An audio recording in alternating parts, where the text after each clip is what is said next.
आज का जो मकसद है वो बहुत अनोखा है और बहुत ही दिल को छू लेने वाला है।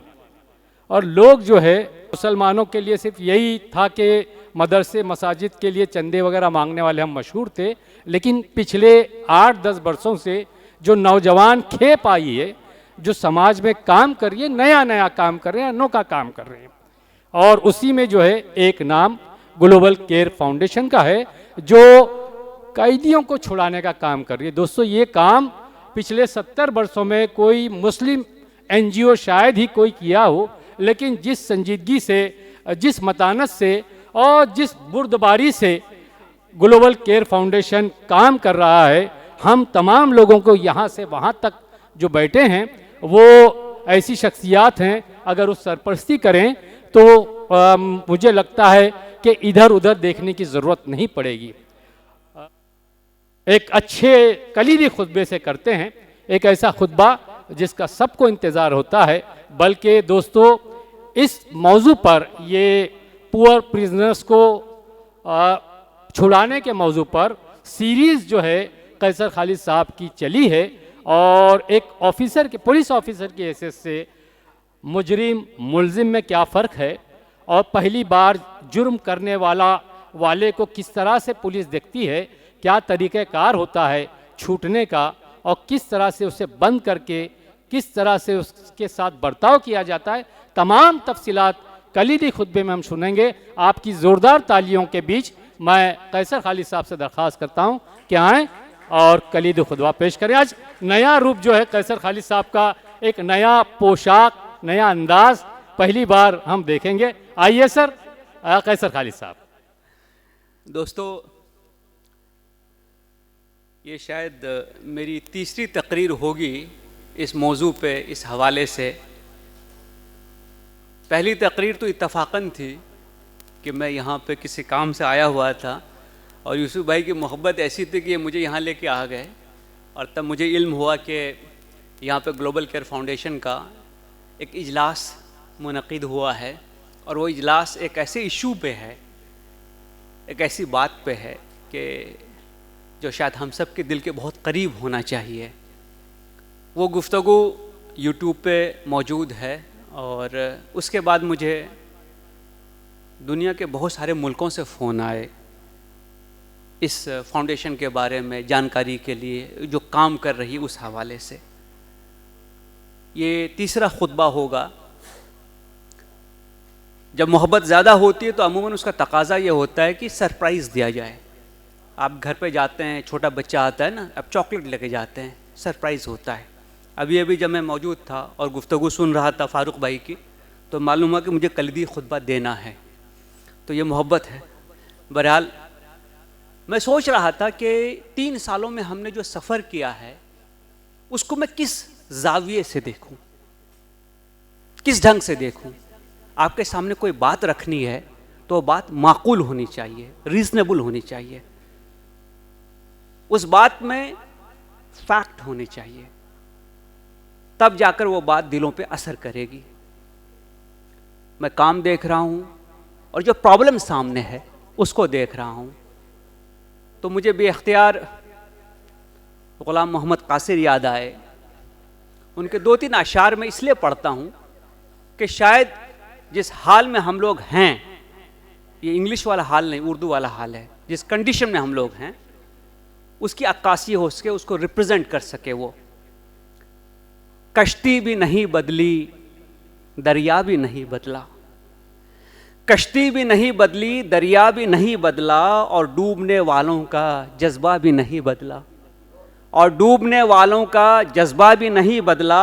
तस्वीर नहीं बदली, शीशा भी नहीं बदला, तस्वीर नहीं बदली, शीशा भी नहीं बदला, नज़रें भी सलामत हैं, चेहरा भी नहीं बदला, नज़रें भी सलामत हैं, चेहरा भी नहीं बदला। और जो हासिले गुफ्तगू शेर है शौक़ सफ़र ऐसा, एक उम्र से यारों ने, है शौक़ सफ़र ऐसा, एक उम्र से यारों ने, मंजिल भी नहीं पाई, रास्ता भी नहीं बदला। आज के इस प्रोग्राम में मौजूद रिटायर्ड जस्टिस थिप्से साहब, तमाम मुअज़्ज़िज़ सामईन लोग, ग्लोबल केयर फाउंडेशन के खैर खा हम क्यों जमा हुए हैं आज? ये शाम किस वजह से है? इस हॉल में बड़े प्रोग्राम्स हुए, तफरीह के, एंटरटेनमेंट के, इल्मी, अदबी और खुदा जाने क्या किया, लेकिन ये प्रोग्राम बहुत अलग है। हम जो प्रोग्राम करते हैं उसमें हमारा कुछ ना कुछ जज्बा होता है कि हमको कुछ शोहरत मिले, हमें लोग जाने, हमसे लोग खुश हों, मैं आगे आऊं, मैं समाज के सामने अपने एक इमेज बना सकूं, मैं लोगों के सामने इज्जत कमा सकूं। आज हम लोग इनमें से कोई मकसद लेके नहीं आए हैं। आज का मकसद दर्द का सफ़र है, आज का मकसद ज़िल्लत का सफ़र है, आज का मकसद वो इंसानी जिम्मेदारी है जो हम सब पर इंसान होने के नाते तय होती है, जारी होती है, लगती है, हमारी मॉरल रिस्पॉन्सिबिलिटी होती है। मैंने पिछली तकरीर में कहा था कि खुदा किसी पे वो वक्त ना लाए कि उसको अरेस्ट होना पड़े और उसको जेल जाना पड़े। मैं अक्सर आर्थर रोड से गुजरता हूँ। अब तो आर्थर रोड का नाम उस जेल की वजह से ज़्यादा मशहूर है बनिस्बत के वहाँ पे जो दुकानें हैं, वहाँ पे जो मोनोरेल का आखिरी स्टेशन है और बाकी जो चीज़ें वहाँ पे हैं। दोपहर में अगर आप गुजर जाएं, आपको एक लंबी कतार लोगों की मिलेगी, बहुत लंबी कतार, दूर तक कई 100 मीटर तक गई हुई। थोड़ी देर रुक करके जरा सा उनके चेहरों की तरफ देखें, कौन से लोग हैं वो? इनको मुलाकाती कहते हैं। ये मुलाकाती कौन है? ये वो नहीं जो आपके गेस्ट होते हैं, जिनसे आप मिलते हैं, जिनको आप घरों पे बुलाते हैं। ये वो मजबूर लोग हैं जिनका कोई रिश्तेदार, जिनका कोई अजीज जेल के अंदर बंद है, तमाम फ्रीडम से महरूम है। हफ्ते में एक बार या शायद कुछ दिनों में एक बार उनसे मिलने जाते हैं। कभी थोड़ा खाना, कभी कुछ यादें, सिर्फ यादें, ये लेकर लोग जाते हैं, घंटों खड़े रहते हैं। देखिए, हमारा जो कानून है उसकी बुनियाद ज्यूरिस्प्रूडेंस में यह है कि bail and not jail should be the law of the land. अभी पार्लियामेंट में जो सेशन चल रहा है उसमें एक सवाल उठाया गया था कि हिंदुस्तान के जेलों में कितनी ओवरक्राउडिंग है। तो ये बताया गया जवाब में कि हमारे मुल्क में जेलों की जो टोटल कैपेसिटी है वो 4.25 लाख लोगों को रखने की है, अंदाजन 4.25 लाख लोग, और उसमें 5.5 लाख से ज्यादा लोग अभी फिलहाल बंद हैं। कौन से लोग बंद हैं उसका एक ब्रेकअप यूपी के लिए दिया गया। यकीन मानिए, ये कोई सरप्राइज नहीं है कि समाज में जो लोग कमजोर हैं उन्हीं के ज्यादा लोग जेलों में बंद हैं।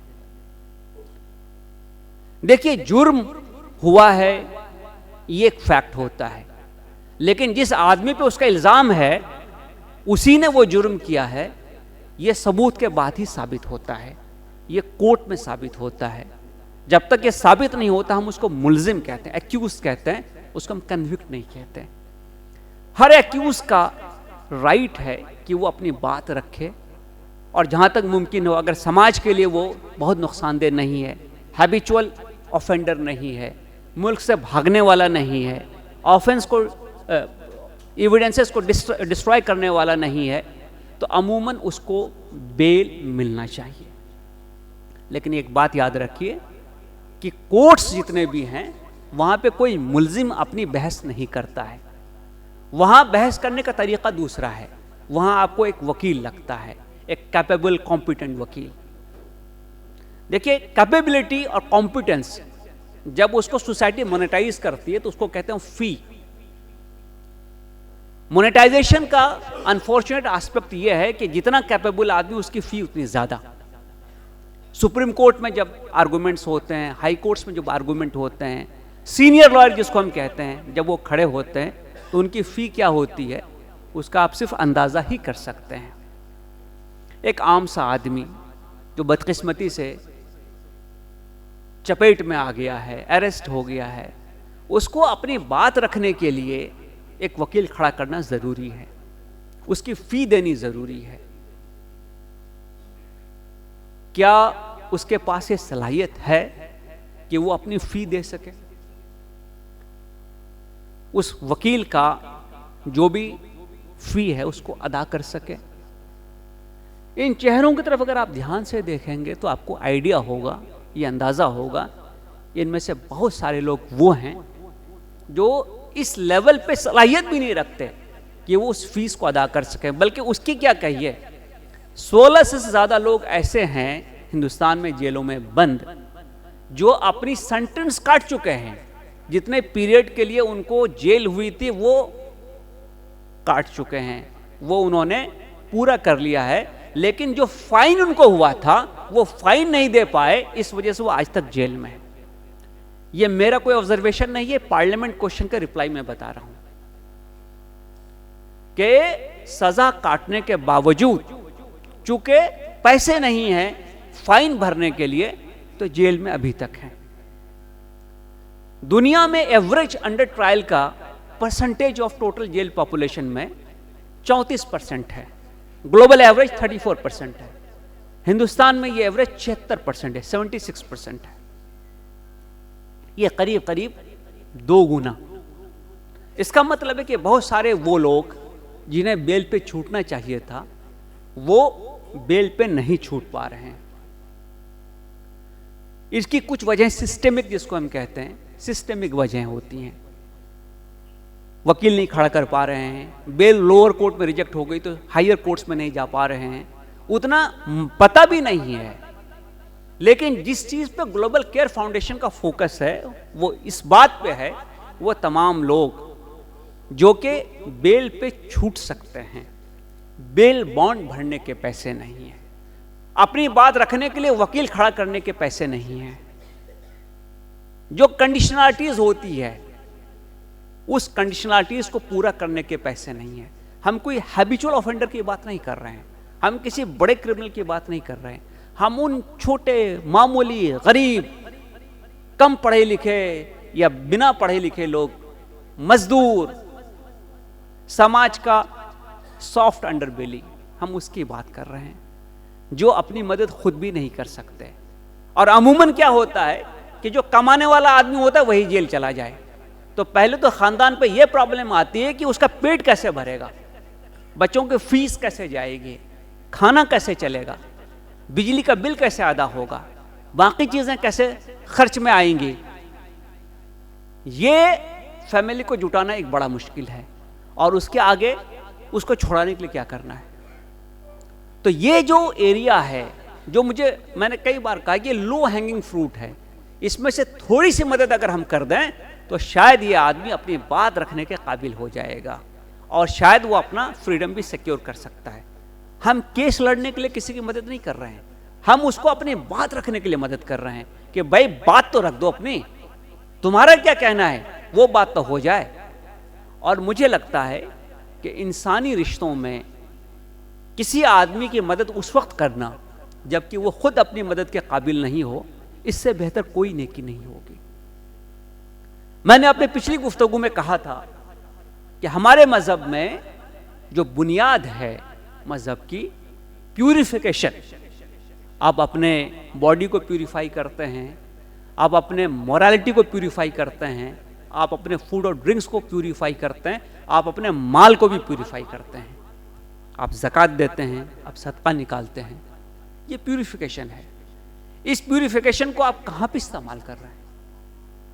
पहली बात तो यह है कि क्या हम ऐसे मकसद के लिए इसको इस्तेमाल नहीं करें।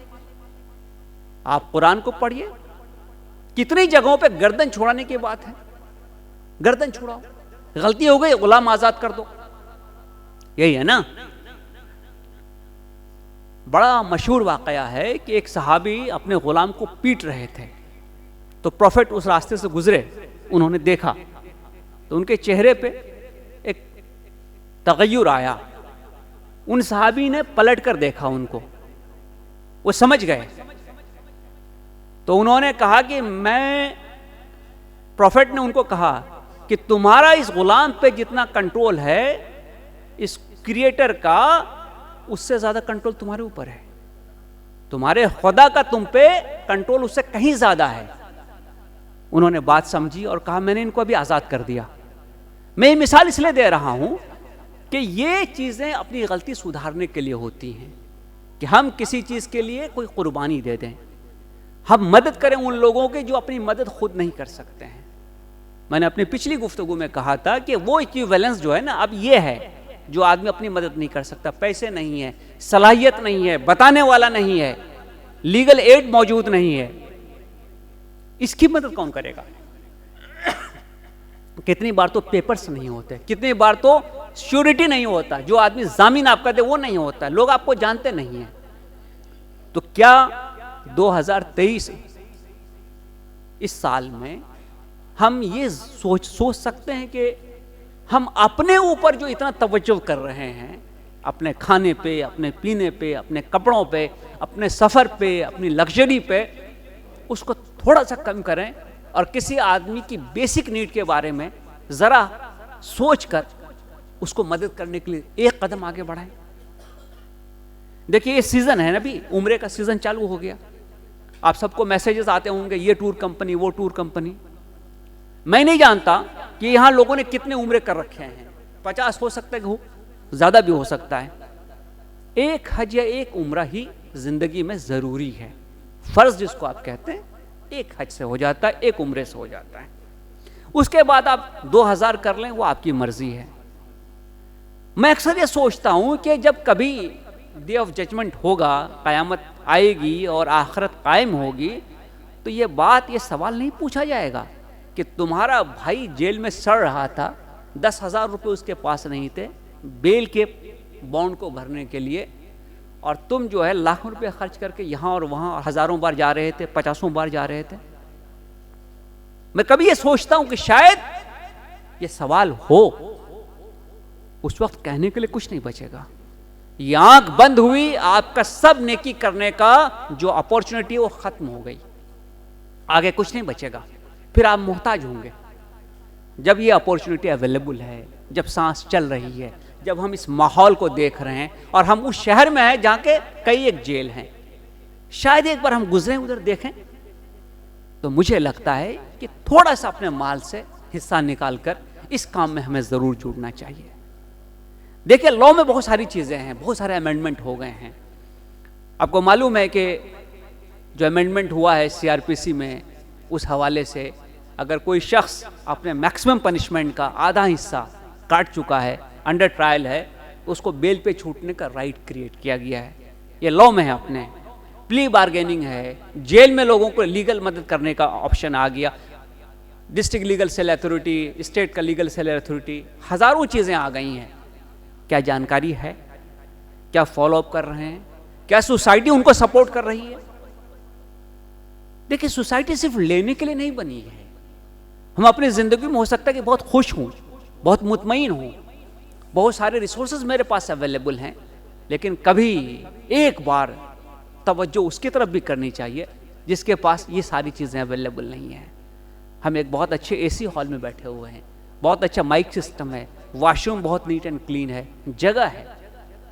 यहाँ 3 आदमी से ज़्यादा बैठ गया तो तकलीफ होगी। जहाँ सैकड़ों बल्कि हजारों की तादाद में ओवर क्राउडिंग है, उसके बारे में कभी सोचा? यहाँ तो हमको बैठने से तकलीफ है, वहाँ तो लेटना पड़ता है, रहना पड़ता है, उस स्पेस को शेयर करना पड़ता है, उस बाथरूम को शेयर करना पड़ता है। मुझे एक सीनियर पॉलिटिकल आदमी एक बार बता रहे थे कि बाकी सब चीज़ तो ठीक है जेल में, लेकिन मच्छर बहुत होते हैं। अब जो है कि वो सोने नहीं देता रात भर। हमारे घर में एक मच्छर अगर घुस जाए तो हम रैकेट से लेके, मच्छरदानी से लेके, हीट और पता नहीं खुदा जाने क्या क्या चीज़ें लगाते रहते हैं। तकलीफ नहीं हो, ठीक, अच्छी बात है, तकलीफ नहीं होनी चाहिए। जिस आदमी की जिंदगी ही तकलीफ से इबारत है, उसके बारे में क्या कहना है, उसके बारे में क्या सोचना है? तो मुझे लगता है कि हकूकुल इबाद की गुफ्तगू जो है, right of others on us as a member of the society जो क्रिएट होता है, उसके बारे में बहुत सोचने की जरूरत है। और मैं कोई बहुत ज़्यादा दूर आपको नहीं लेके जाऊंगा। हम पेपर पढ़ते रहते हैं, दुनिया में जो भी सोसाइटीज़ आगे गई हैं, जिसको हम सिविलाइज सोसाइटीज़ कहते हैं, वहाँ ह्यूमनिज्म देखिए कितनी ज़्यादा है। जो हम बिलियनर्स की लिस्ट देखते हैं कभी कभी, कभी हम ये भी देख लें कि उन्होंने डोनेट कितना हिस्सा किया हुआ है अपनी प्रॉपर्टी का। यहां हम कुछ हजार रुपए निकालते हैं तो मुझे बहुत तकलीफ होती है, हमें बिलियंस ऑफ डॉलर लोग डोनेट करते हैं, और सिर्फ अपने मुल्क के लिए नहीं, दुनिया भर के लिए, कहीं एड्स के लिए, कहीं बीमारियों के लिए, कहीं वायरस के लिए, कहीं रिसर्च के लिए। ऐसा नहीं कि वो गरीब हो गए, वो अभी भी दुनिया के रिचेस्ट लोगों में से हैं। हम जब उनकी सारी एग्जाम्पल्स देखते हैं, वो क्या कपड़ा पहनते हैं, उनका ऑफिस कैसा है, उनकी गाड़ी कैसी है, ये वाला एग्जाम्पल क्यों नहीं देखते हम कि उन्होंने कितना डोनेट किया है सोशल काउजेस के लिए? हम ये क्यों नहीं सोचते कि उसको हम भी रिप्लिकेट कर सकते हैं? एक इंडस्ट्रियलिस्ट इंडिया में उन्होंने एक बड़ी रकम डोनेट की। आप देखिए कि कितनी सोसाइटी में उससे चेंजेस आई हैं। एजुकेशन में क्या चेंज आया है, कई और दूसरे सेक्टर में क्या चेंज आया है, और भी कई ट्रस्ट हैं जो बहुत सारा काम करते रहते हैं। वो कर सकते तो हम क्यों नहीं कर सकते? और मैंने पिछली बार भी कहा था कि इसी इस्लाम जिमखाने में जो शादियां होती हैं, उसमें जो ऐश है, उसमें जो एक्सपेंडिचर है, उसमें जो आराइश और ज़ेबाइश है, उसमें जिस ढंग से सजावट होती है, जिस ढंग से खाना परोसा जाता है, जितने हजार लोगों को बुलाया जाता है, उसमें 10% कम कर दो, ज्यादा नहीं 10% कम करो, और वो 10% इस काम के लिए यूज करो, तो मुझे लगता है कि समाज में बहुत कुछ बदलेगा। ये अंदर से आनी चाहिए तहरीक। खुदा न करे कि हम पे कोई वक्त आए ऐसा, खुदा न करे कि हमारा कोई रिश्तेदार, हम में से कोई आदमी जेल जाए और उसको दर दर की ठोकर खानी पड़े, खुदा ना करे। लेकिन जो इस हाल में फंस गया है, जो इस कंडीशन में है, उसके लिए क्या हमारी कोई जिम्मेदारी नहीं? हमारी आंखों में कोई शर्म नहीं, हमारे दिल में कोई जज्बा नहीं? हम कभी लरसते नहीं इसको देख करके कि ये वक्त किसी पे भी आ सकता है? और याद रखिए, एक्यूजेशन क्राइम नहीं है, वो प्रूव हो जाता तो क्राइम है। जब तक एक्यूजेशन है, वो एक आदमी का पक्ष है, एक आदमी ने एक बात कही है, और उस आदमी को जिसको एक्यूज बनाया गया है, उसको अपनी बात कहने का हक है, होना चाहिए। ये इंसाफ का तकाजा भी है। तो क्या हम उसको अपनी बात कहने के लिए मौका नहीं फराहम करेंगे, रिसोर्सेस नहीं फराहम करेंगे? क्या उसकी मदद नहीं करेंगे? मैं ये नहीं कहता कि जो हैबिचुअल क्रिमिनल्स हैं, बड़े एक्यूज हैं, उसको छोटे छोटे आप जेलों में जाके देखिए, पेटी क्राइम्स में कितने लोग बंद हैं। पेटी क्राइम, छोटे क्राइम्स, उसमें बहुत ज्यादा लोग बंद हैं, उसकी तो मदद होनी चाहिए। तो ये सवाल है, और इस सवाल को, इसका जवाब हम सबको खुद देना पड़ेगा। ये कोई मैं आपको बताऊं, इसकी कतई जरूरत नहीं है। ये तो एहसास है, ये तो जज्बा है। हम अगर एक माँ बाप की औलाद हैं तो हमको दूसरों के लिए जज्बा होना चाहिए। और मैंने ये बात पिछले तकरीर में भी कही थी कि जब भी कभी आप मदद करें तो लिस्ट निकालें पूरी, और देखें कि सबसे ज्यादा दिनों से कौन सा आदमी सफर कर रहा है, सबसे पहले उसका केस लें। कोई मजहब, मिल्लत, सेक्स, इलाका, रीजन, जुबान, जात, किसी चीज की तफरीक ना करें। इंसान है, इंसान की मदद करें। जिस दिन हमारा आउटलुक, हमारा अप्रोच ये होगा, यकीन मानिए अगर हम समाज के लिए होंगे तो समाज भी हमारे लिए होगा। यकीन मानिए कि अगर हमने अपने आप को पीछे लिया और दूसरों के इंटरेस्ट को, दूसरों के जरूरत को आगे किया, तो आपकी जरूरत भी जरूर पूरी होगी। तारीख इस बात की गवाही देती है कि जिन्होंने कुर्बानियां दी दूसरों के लिए, उसकी मिसाल ऐसी है कि जब पुराने जमानों में मेहंदी लगाने के लिए जो औरत मेहंदी पीसती थी सिलबट्टे पे, उसके हाथ में रंग अपने आप लगता था, उसको मेहंदी लगाने की जरूरत नहीं पड़ती थी। यह उसकी मिसाल है। मैं कुरान से पिछली बार भी कई चीजों को कोट किया हूं, मैं दीन से कोट करता हूं, मैं बाकी मज़ाहिब से भी कोट करता हूं। वजह यह है कि इंसान का हक अगर अदा नहीं हुआ तो अच्छा समाज कभी नहीं बन सकता। याद रखिए कि अल्लाह का जो हक है वो माफ हो सकता है, जो दूसरों का हक है वो तो अदा करना पड़ेगा, वो नहीं माफ होता। अभी नहीं अदा करेंगे तो आखिरत में अपनी नेकियों से अदा करेंगे। पता लगा कि जितना क्रेडिट लेके गए थे सब डेबिट हो गया और हमारे पास कुछ नहीं है। तो ये हक कायम होगा, हमारे पड़ोसी का हम पे हक है, हमारे समाज में जो लोग हैं उसका हक है, और हम जिस माशरे में रह रहे हैं, जिस शहर में रह रहे हैं, जिस स्टेट में रह रहे हैं, वहाँ के लोगों का हम पे हक है। ये हक अगर हम पूरा नहीं कर सके तो मैं समझता हूँ कि इंसान के नाते हम बहुत शर्मसार होंगे।